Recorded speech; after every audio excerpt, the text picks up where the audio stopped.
ZeniMax Online have now done it. Procs scale with damage and stats, just like your skills, as well as loads and loads of other changes in the Blackwood chapter. What is going on? Hey, it's Dan, and welcome back to Unified Gaming. Now, in this video, guys, we're going to look at the patch notes that have been released on the Elder Scrolls Online forums. I'm going to break them down from a PvP standpoint, as that's what the channel is mainly about, but I will give you the odd snippet for PvE stuff, so do check that so you watch the bits that are relevant. There are timestamps down below to help you out, and I'm going to just give you my thoughts on it and what does it mean going forward for PvP. As with these things, this is what I think. This is subject to change because the PTS does change quite drastically. And if you are somebody who doesn't have access to the PTS, or you're on console and you can't do it, then let me know in the comments what you want to see. And that way I'll make a video on it as best I can and make sure you're subscribed so you don't miss out on those things. But with introductions out of the way, we're just going to jump straight to it. So what is the patch all about? Well, this is a chapter. A chapter comes with a trial, delves, all the usual stuff. So it's a brand new zone, a bit like Greymore. They also bring normally a new system or something extra to ESO, and they've done exactly that. The update has a free part to it, which is changes they've done to have quality of life stuff for console, like ability bar timers, which is great, some new monster sets, adjustments to proc sets and the champion system, including new CP stars. They've also added the Endeavours system, which allows you to earn crown store items. So lots and lots of changes. I'm going to go through now and just talk about the main things from a PvP standpoint, and then I will then touch upon all of the other stuff from a PvE stuff if you want to see that stuff that's just relevant so you don't miss out. I'm also going to touch upon the companion system and the Endeavours system so you know what they're about. But with that out of the way, we're just going to go to the right part. First and foremost, we want to talk about combat and gameplay. If you go to the forums, you can skip to the parts, but combat and gameplay. What do they do? Well, they've changed how groups work, so now they're only up to 12 people, like Cyrodiil, that's in for trials. They've changed a few bugs. They have made this change here, so if you're a Nightblade, you can rejoice. This is a massive, massive buff to you guys. Fixed an issue where guaranteed critical strike chance and bonus damage from attacks made while hidden in crouch would fail on many attacks. This means when you're sneaking, and you're in the hidden mode and you attack somebody, you don't get the bonus damage. It's always been there and it's been turned off last patch, which is quite noticeable. It will now properly grant a critical strike on your next direct attack, dealing 46% bonus damage if it's a range attack, which is magic or physical, rather than only physical, and if it's a melee attack, it's a whopping 275% bonus damage, and it will also stun the target. Now the stun is only on melee attacks where it used to be on range attacks. This is a huge bonus. So it does mean that crits are less because it used to crit higher, but the base thing is just absolutely huge. So in all honesty, this is a massive buff to Nightblades. If you're a Nightblade, you can go invisibility and touch the sneak button, which means whilst you're invisible, you will then enter crouch mode. If you're a vampire, you enter it really quick whilst you're still invisible and hidden, thus you can get the bonus damage on your next hit. This means snipers will see a damage boost.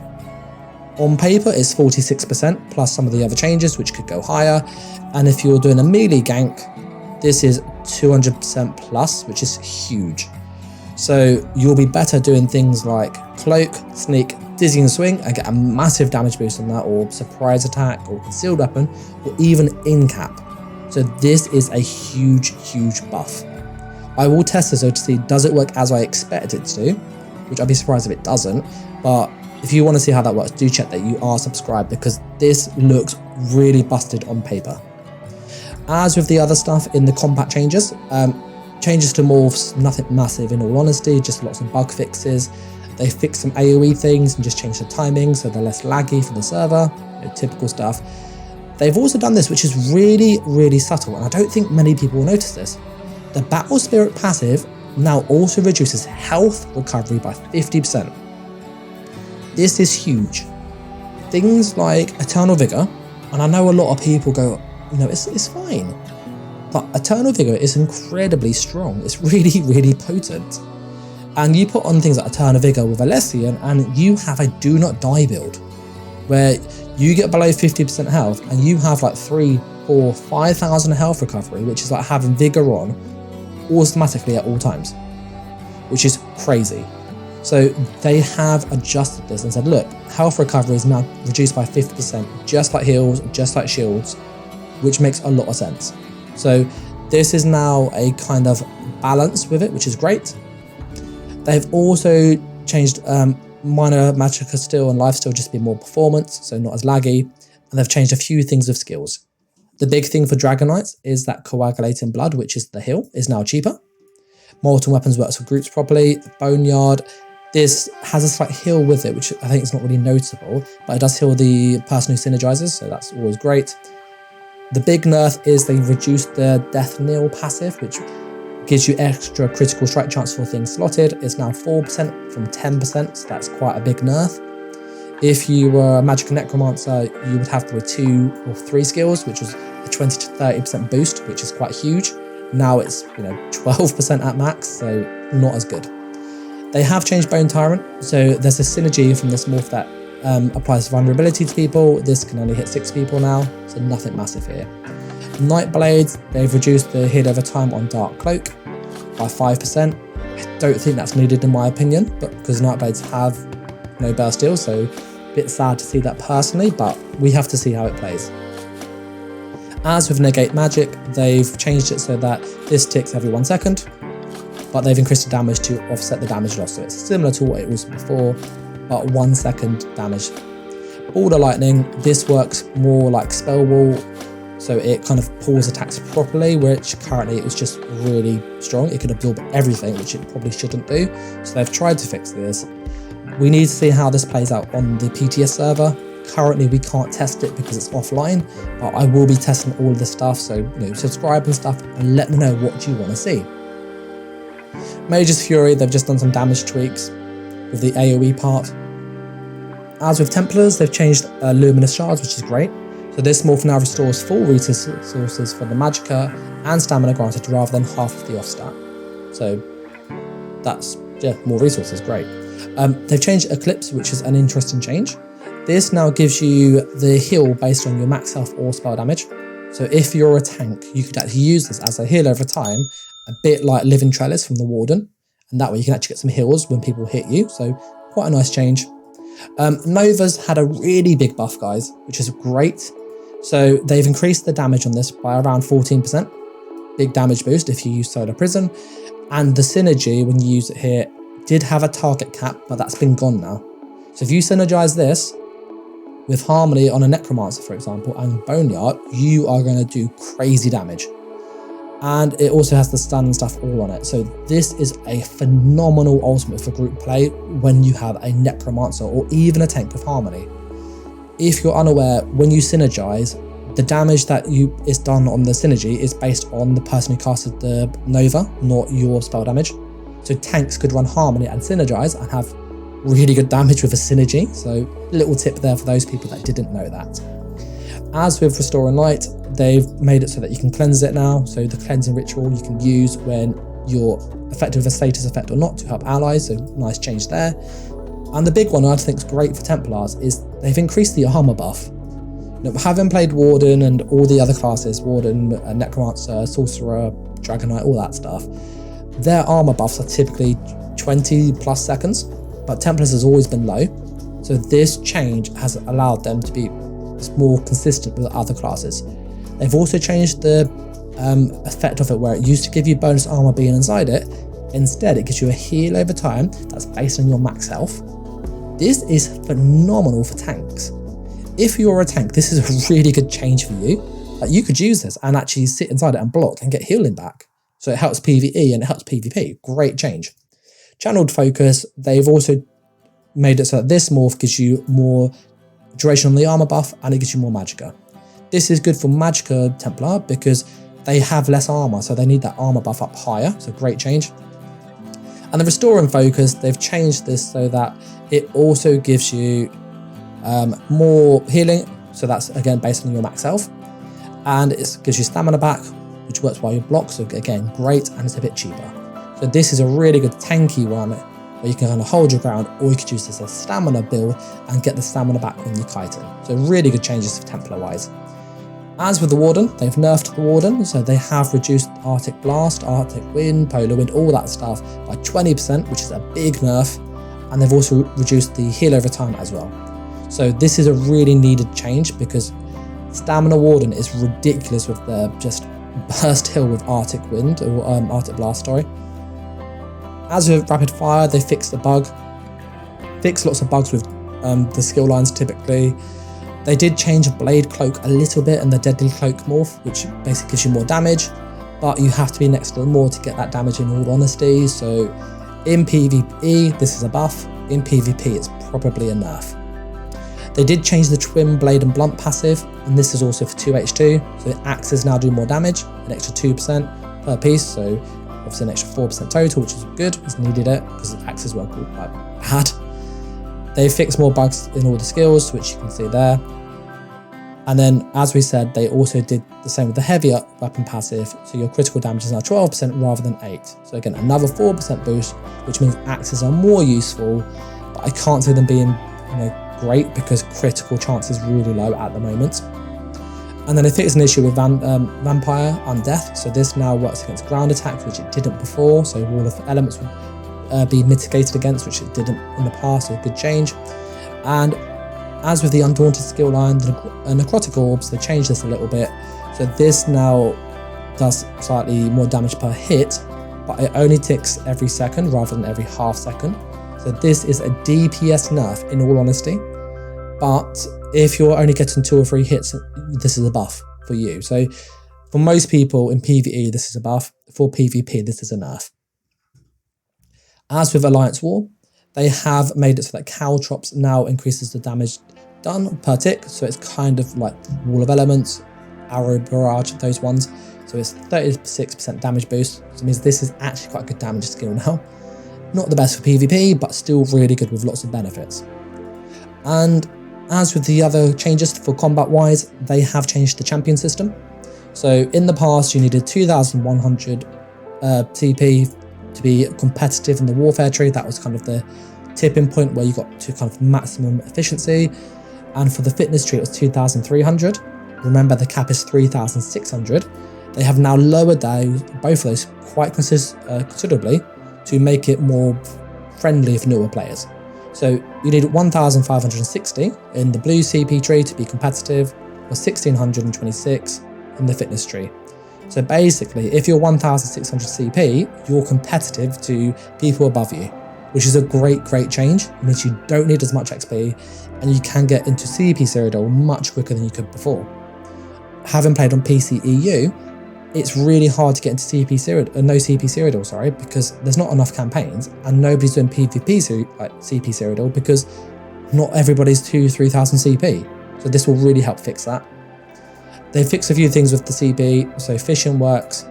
The enchantment one that reduces the durability cost, that's not as good anymore, so you've got a 50% nerf in total. And then to allow for the extra CP to be reduced, so you only need 1,600 to be competitive. All of these other ones have been reduced, so the damage bonuses stuff have been reduced as well. So you got Bashing Brutality, Defiance, Hasty, Hero's Vigor, Sprinter, Tireless Guardian. They're not as good as they were. Fortification, Savage Defense, Tumbling, Nimble Protector, Tempered Soul. Again, they've just been reduced to 2 stages. So you basically get similar power to what you had before, but a lot quicker.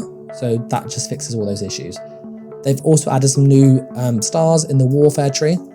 They've added lots of healing ones. So you've got a Living Overflow, I think it is. Overhealing yourself or an ally gives them health, magic, and stam regen based on your max magic of 6 seconds up to 150 regen. So nice thing to have. One, it needs 50 points and it's every 12 seconds. This is quite a good CP to slot now. From the brink is when you're healing low allied health people, so 25% or below, they get a shield. Not great in my opinion, the shield's too small for PvP. PvE it might be useful. Hope Infusion, this is when you heal people under 50% health, you give them minor heroism. This is the best one by miles in my opinion. It's 1 second per 300 regen. I'm assuming this is Magicka regen, it doesn't specify that. I would imagine it's the Magicka one, but we need to check that, okay? And this will give you lots of things. It says based on your Magicka regen, if you have 3000 regen, you got 10 seconds. This cooldown's 10 seconds, so you could have this up 100% if they sit around 50% health or so, up and down. So really, really good one here. Master at Arms is another slottable one that increases your damage done with direct attacks by 2%. So this is a 10% boost like before. Good change. Slave of Renewal. If you purge effect, you heal people near you. That's what that does. And then Weapons Expert. This increases your light and heavy attacks by 3%. Up to 5 stages, so that's a 15% damage boost. This means light attack Larry, the heavy attack hero, you know, those PvP builds, you can see them on the channel. They have got a buff, which is great because they were nerfed a little bit, but this is great. They've then adjusted a few stars just to make them cheaper to get, basically. And then this is the big bit for combat. Itemizations and item sets. What have they done? Well, they fixed a few bugs with Crimson and Pale Order, so it heals on shields and stuff now. Fixed lots of bugs with just things not proccing when they should do. And this is it. Item sets that proc events that deal damage or heal will now scale similarly to abilities, based on specific stats, which will now be called out in the tooltip. Check each section to see what stats scale with what. What sets scale with what, sorry. The following scale methods are currently available, which may expand or change in the future. Now, I've looked through this and I've done some numbers because based on how ZOS works, you get an idea. And this, on the whole, is a nerf. Damage focused proc based sets will scale with weapon or spell damage, whatever's higher. This, in all honesty, is a nerf for Magicka sets. You need to have 5,478 weapon or spell damage to reach the same values what you got in live. Now for a Magicka build, I have not seen many people with over 5,000 spell damage. That is quite rare. It's normally 4,000 is kind of pushing it, maybe 4.5, and that's like really speccing into it. So on average, having run the numbers, you're gonna have about a 25% damage loss on any Magicka set compared to what you see on live right now. That is at least, by the way. If you have less than 4,000 or 5,000 spell damage, this is a bigger loss for you. So if you're like a Magicka sorcerer building to max Magicka, proc sets are not as good if they're damage ones, so things like Zarn won't be as good. This is based on damage. So anything that's based on damage, you know, it's a nerf for Magicka builds. If you're a stamina build, however, this is a buff. And the reason why it's a buff is most stamina builds have 6,000 plus weapon damage. And this is the issue with how they're doing this, that it's easier to stack weapon damage because of medium armor passive than it is spell damage, because spell damage, light armor is penetration, not spell damage. As a result, 6,000, 7,000 weapon damage is quite achievable on most classes, even if you have procs on. Which means with just 6,000 weapon damage, this is a 10% damage boost to procs than what we see on live. So anybody using stamina proc sets, if they have 6,000 or above weapon damage, you have got a buff to your proc sets. So that's now a thing. This applies to things like Savaris Scales. This will apply to Oblivion's Foe, Zarn. It doesn't matter whether it's a stamina or Magicka set, it's whatever's higher. So stamina builds will typically have more damage with procs than they do on live, whereas Magicka builds will have less. If you're healing, this is a nerf for most builds in all honesty. You need to have 38,000 health, Magicka or stamina, sorry, to get the same as on live. And this is for healing proc sets, things like Winter's Respite, for example, Heaty's Half. Those sets that have just a heal attached to them, Earthcore is a great example. I often don't see many people with 38,000 stamina, in all honesty. So this is a nerf to stamina healers, if you see them, they're quite rare anyway. And this is a nerf for a lot of Magicka healers too, because most Magicka healers in PvP don't have much more than 35,000 Magicka typically. They normally add more regen to, you know, help with that. So you will find that your healing ones will kind of be slightly nerfed, in some instances slightly buffed, depending on the build and the class. So they're very similar to what we have. Some will find it weaker, some will find it better. And then tanking ones, these will scale with max health or armor, or a mix of both. You need to have 38,000 max health for it to be the same as on live, or 27,890 armor. I think the armor value is too low in my opinion, because everybody sits at 40,000 armor. So this is an issue in my opinion for armor based ones, but the health I think is in a good spot. Just for those people going, Crimson, Crimson, Crimson, like I know it's in the back of your head. Crimson scales with health, I've read through already, okay? So if you have less than 38,000 health, Crimson's got a nerf for you. So that's a great change, okay? Ability altering weapons, these, if they do damage, they scale with the damage stats, so weapon or spell damage is quite simple. And same with all the crafted ones. I'm not going to go through and list every set because it's a waste of time, but the long and the short of it is, if the set does damage to a player, it scales with weapon or spell damage typically. If it does things where it heals you though, it will scale with health, or scale in a slightly odd way. So you can go through and read the ones that you want to. I'm just going to pull out a few key ones which are just worth mentioning, okay? Things like Vampire Kiss, this did get a buff because it gives you weapon and spell damage when people die, so could be useful. Willow's Path got nerfed by 7%. All the Dragonstar Arena stuff are categorized right. If you look at Archer's Mind, which is down here somewhere, that has been nerfed. There it is. No, sorry, buff, sorry. Archer's Mind got a damage boost, so quite a good boost. 2% bonus damage for your crits, and 4% if you're sneaking, so great. If you're looking at Crimson, Crimson scales with health, so does Leech and Plate, so does Frozen Watcher. So for a lot of people, from looking through all of these, most PvP builds are going to see a nerf with proc sets, typically. If you build into all proc sets, your proc sets are going to be weaker. Things like Calordrian's Legacy. If you have less than 5,400 spell damage, this is now weaker. Curse of Doilemesh. If you have less than 5,400 weapon damage, this is weaker. You'll see that it's easier to get weapon damage on tanky builds for stamina because of the passives. You'll also notice that some sets, like Pestilent Host, they have the same scaling, Plague Slinger, so even if you get hit and has to proc, they still work, they still have the same scaling because it's damage. So all in all, from reading all of this, typically Magicka builds have been nerfed in PvP. Stamina builds have been buffed if they build for it. That's kind of how it is currently. I think the scaling should be changed. I think that Magicka builds get a lot of the damage from weapon, spell damage and max Magicka, mainly max Magicka, so I think this should factor in your max resource too, so your max Magicka or stamina as well. So that way, if you're a Magicka build, you can still use proc sets, because currently there's just no point. Like, they're strong in their current form, but if they're now 25% weaker roughly, they're not going to be usable. So that does need looking into for Magicka builds, in my opinion. I would say make them scale with Magicka and stamina, like you did down here, as well as this, so it does both, to give you that balance between high stat build or high weapon damage build. You're not being penalised. That's kind of all of the sets here. They've changed all the monster sets to do this as well, so like things like Zarn, Falcon Scoria, that's all damage stats now. So again, Falcon Scoria is less damage because Magicka builds use it, whereas if it's on a stamina build, it's got a buff. So all of these have been changed. As with the mythic items, they have changed these.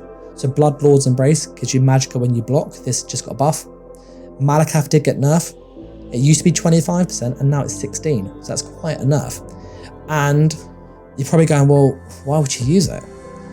You can do critical damage. Okay? It reduces your critical damage by 50%, which means if you have a 16% damage boost at all times, but your critical damage can be is reduced a little bit, this is actually pretty good for a lot of builds. You do less damage, but you can crit, which gives you more damage back, so it kind of balances it out. So I think all in all, this is a good way to fix it. This means things like Nightblade will see a buff with this. Things that have innate critical damage boost, Nightblade Templar mainly, will be able to use Malakath with more success because they can crit with it like they could before, couldn't now, but they can take advantage of that 10% crit passive, whereas classes like Sorcerer that don't have crit passives are not going to benefit from this. And then Ring of the Pale Order, this got adjusted.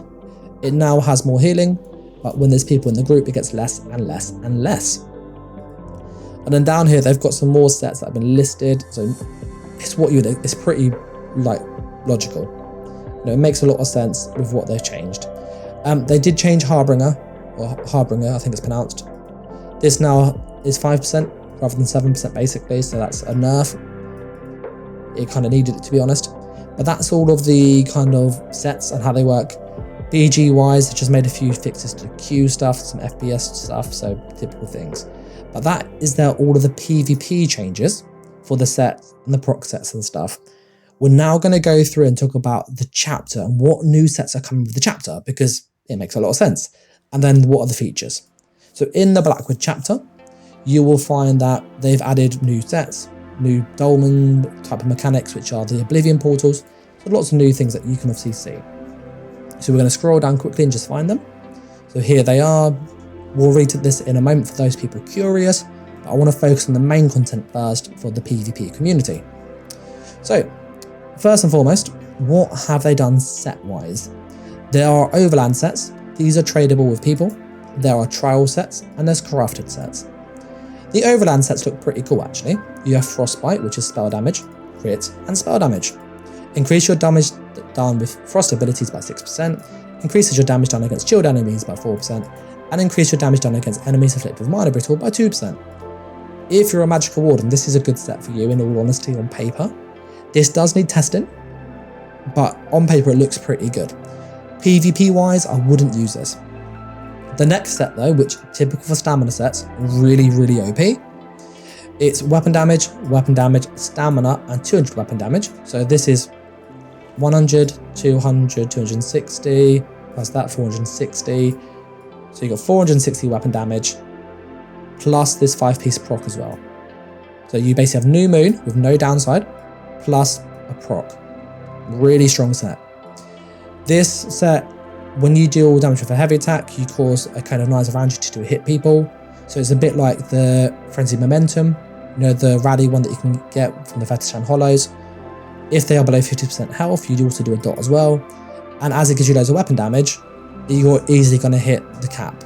So you're going to probably go above the cap anyway and get bonus damage on the set. The PTS is not live currently, so I can't see the value. But my gut feel would be this would be around a 10k initial hit tooltip with maybe a 5 to 10k dot. So a really strong set. But those numbers are just made out of the air, so we will need to test those. If you want to see that on PTS, let me know and I'll do that. Leave a comment, all that good stuff. And obviously subscribe so you don't miss out on that once I show it. As with the other sets, they're pretty in all honesty. You got Bog Raider, which is heavy armor, it's health, magic, and stamina. When an enemy dies, you get ult and resources back. They're like health regen, it's not great. Crafted set, you got Hist Whisperer, this is recovery, and recovery, so health, stamina, and magicka. And then you get resources when you light attack, and you get more resources when you heavy attack. Heartland Conqueror, this is crafted just like Hist Whisperer, and this is weapon and spell damage, magic and stamina, and this increases your weapon traits by 100%. So things like Sharpened will get buffed by this, Learned will get buffed by this, Powered. So this could be a really interesting set. It'll be interesting to see how this works with other sets, but I will need to test it before we come to any conclusions. But I could see this being a really good way for magic builds to just get some more oomph, and it doesn't have any weird scaling, so just quite a cool set to look at. We then have Diamond Victory. This adds weapon and spell damage, crit chance, weapon and spell damage, and it's got a really weird mechanic, whereas if you do ranged attacks, your melee attacks do more damage. If you do melee attacks, your ranged attacks do more damage. That's pretty much it. This is going to be really cool on Magicka Nightblade, in my opinion, or Stamina Nightblade, because you use ranged and melee attacks a lot. You know, Stamina Nightblade, they could use a bow and light attack to get the melee buff. If you're in melee, you could a light attack and get the range buff to buff your spectral bow. So there's lots of like benefits with this. Trial sets, typical stuff. You know, usual bits here. So the Bassie's Mani, I think it's pronounced. It's a light armor set. Normal things. And then you get extra damage against non-player enemies up to 15% based on your missing magicka. Stonetaker's Oath, that's the healer type set. Typical stuff. Recovery, Aegis, all that stuff. Your heavy attacks, put a bomb on them. If you heavy attack, you give people resources around you. That's about it. Can't see it being great in PvP in my opinion. You then have Zelzan's Torment, which is a medium armor set. Typical stuff again, so all that typical things. If somebody dies and you pick up the Vengeful like soul, a bit like Essence Thief, you get loads of crit chance and you also get crit damage for 30 seconds. I could see this being quite useful for trash fights and also for bosses that have adds in, because this is a good way to get bonus crit chance, which is great. There's like a 10-20% boost there with loads of crit damage as well, so really cool set there. The heavy armor set, I can't see it being meta in my opinion just yet. Typical tank stuff, when you use an ultimate, you give everybody Major Courage for 21 seconds, that's a 20% crit boost. You can get this buff though quite easily from other sets like Roaring Opportunist, for example. So this seems very similar to that. I think this will be used in a lot of people builds because people will try it out, but it's not like the go-to in my opinion. I will need to test this. As with the antiquities and mythic items, there are some new ones and some of them are really cool. You have GhstofO, which is a heavy armor piece. It's health, recovery and armor, so it's 5,000 health, 500 health regen and 10,000 armor. The caveat though, so the catch, is you can't block. You can, but you get no like bonus damage reduction. So if you are blocking, you get a 50% damage reduction, which is huge. If you don't, if you have this on, it's down to 0, so blocking does absolutely nothing for you. The issue is that armor can be penetrated, so that's the trade-off. You go for more passive bulk all times, but your block's not worthwhile. So if you're a new player, this might be really good for you. It just gives you loads of free resistances, and you can then learn how to block, and then when you add in block, take this off and use another set. The next one is Harpooner's Waddling Kilt. This is a medium armor set. This is made for Nightblades in my opinion, whereas the previous one, GhstofO, as we said, I think this is more of a light armor thing, so more magical builds because they need resistances, so I can see Nightblade using this a lot. With the Harpooner's Waddling Kilt though, Wading Kilt, sorry, when you do damage, you get a stack that gives you extra crit chance and crit damage, so up to 20%. This can last for a minute and you can get 10 stacks. This doesn't appear to reset out of combat, which means Nightblades will benefit from this the most in my opinion. They can charge it up, go in, attack somebody, kill them, go out, repeat, repeat, repeat. Really strong set.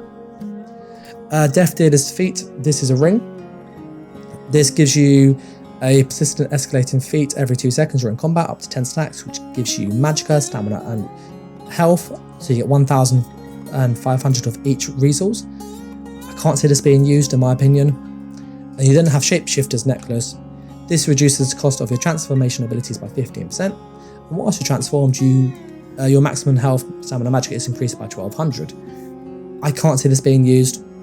It looks good on paper, but you compare it to like Malakath, you compare it to GhstofO, you compare it to even the Death Dealer's Feat. You know, when you're in that ultimate transformation, you don't get much from it, whereas having the extra 15% reduction, which is only like 30-40 ult, for more damage with Malakath, for more resistance with GhstofO, I can't see this being great. But that's all of that, so that's kind of the new mythic items. These are just antiquities they've added, which you can read that yourself. The links are all down below. I'm now going to talk about the 2 features which are really interesting for people to see, which are Endeavours and then also the companion system. I've left these towards the end because these are more PvE focused, so if you're here for PvP content, you know, that's kind of the end of it now. So if you're going to turn the video off here, just like, comment, share, subscribe, it really helps, and all the Patreon stuff, you know, usual things. But for the PvE stuff and things that people are interested in, you have the Endeavours system. This gives you a chance to earn crown store items by playing the game, basically. You can do daily rewards or weekly rewards, and if you do those, you earn seals. Seals can be used to buy crown items that are in crown crates.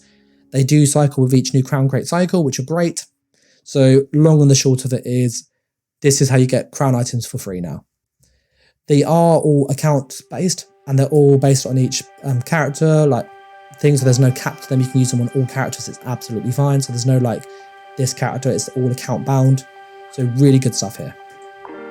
They've also added action bar timers. So there's an add-on on PC called Action Duration Reminder, which is great. When you cast a skill, it tells you how long's left, whether on the front bar or the back bar. They've just added it as a base feature to all people, so console people can now use this. I would highly recommend turning this on. They've also added some new monster sets, if you're unaware. Zol the Ever Wakeful, these are all from Imperial City. And this gives you the ability, when you break free, you release energy around you. You fear people, you get bonus damage for it. It's not great. Immortal Char, this is quite strong in my opinion. When you take damage below 50% health, you get CC immunity, snare immunity, so you can't be stunned or snared for 10 seconds with a 40-second cooldown. This, in my opinion, is the 1vx monster set, like the go-to. It basically means if you get low health, you can reset the fight by using this 10-second window to kill the person or retreat, recover your health, your head and all that stuff. And then when it's not on cooldown, go back into fight. So this is a really good set for 1vx players, in my opinion. And the last one is pretty meh. It's Glokakla, the Destroyer. I really butchered that. But basically, when you use this, it gives you resistances when you stand still. As you move around, you lose the resistances. That's about it. There's not loads of armor, in my opinion. It's like 3k armor and some crit resist, so it's not great. Can't see this being used personally. But that's the new monster sets. And then the last thing that's new, and it is the companion system. And this is the feature that comes with the chapter, so you have to buy this in order to unlock it. But what is it? Companions, they are non-player characters. So they're NPCs, they are basically your banker or merchant, but they can do damage, heal, or tank. You can decide what they do, and you can pull one out at a time. You can use them in any overall like land content, so delves, dungeons, all that stuff. You can use them in trials, but you can't use them in PvP, or in solo arenas or houses. As you use them, they will gain experience, just like you do for kid and stuff, so they get a portion of your experience. Their max level is level 20. So as you progress them up, they get more and more damage, more and more skills unlock, all that stuff. They don't need skill points, they don't need sky shards, it's just nice and simple. And they only have one bar, which is their rotation. You put skills into their bar. As the skill's in there, they cast a skill, it goes into cooldown, they cast another skill, it goes into cooldown, they cast another skill, it goes into cooldown, so on and so on. You can use passives and things with traits to reduce that if you like, but they function very similar to a banker or a merchant in that you pull them out when you need them, put them away when you don't. If you do things to annoy them or to please them, that will affect how they react with you. So if you have a bad reputation, they won't come out to you. They'll basically go away, which is quite irritating. So use these kind of how you see fit.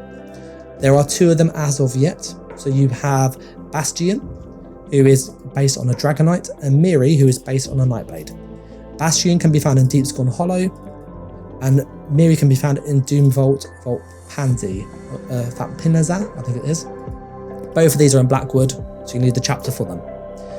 These do take up a slot in a dungeon. So if you're in a dungeon and you're doing a group thing and somebody pulls out as a healer, you can pull out your companion, he can heal for you, job's good. This is made as a way to kind of give pug groups ways to fix people leaving. It can help trials if you need to. It can also help people complete stuff in the overland, but this is not a replacement for queuing up with other people. Other people will probably do better as a healer, a tank, or a DPS than your companion. But what your companion can do is give you that, I need something right now. They can help you, and that's what they're there for. They do have their own gear system. So currently, with how ESO works, items have 160 CP cap, and you can upgrade it, so on. For this, it's very similar, but you can't trade your items between them. So when you have a companion out, you can then earn companion items, which you can then give to them. They don't have set pieces. There's no set bonus. If you though go, I want my companion to have a bow, you could go to a weaponsmith or a woodworker or an armorer and buy the item you want. It comes as white quality with no traits.